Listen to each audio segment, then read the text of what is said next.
Recently, I've seen a few comments that had similar sentiments. Fantasy football has changed the way that people look at the game and its players. So there's our concept. With fantasy football becoming more and more popular, the game has begun to look a lot differently in terms of how people see it. In more simpler times, you sat down on a Sunday afternoon, perhaps a Thursday or even a Monday, ready to watch your team play football, and you only had the capability to watch one game at any given time. Now, while you still care about how your favorite football team does, you now have a vested interest in how every team does, or at least their players, because your fantasy football season depends on how those players do. Back then, you probably didn't care if a player on any team was injured because they weren't on your team. Now, though, if a player goes down in the middle of a game, that could mean you lose your matchup for the week. And this means that the NFL is now able to create products like Red Zone and charge whatever they want for it because they know that people are going to buy it. So here's the consequence. The game is looked at a lot differently than before. Depending on how each league is structured, skill positions are looked at differently.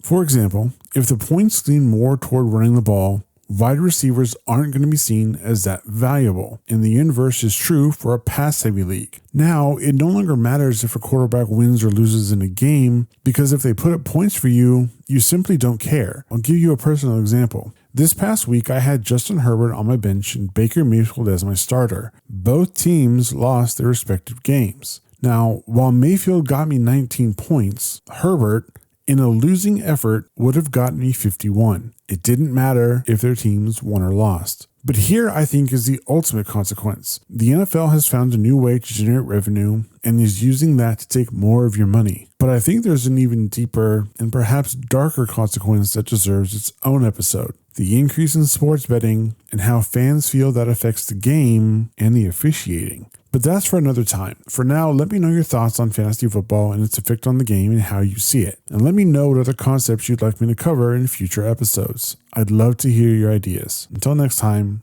take care.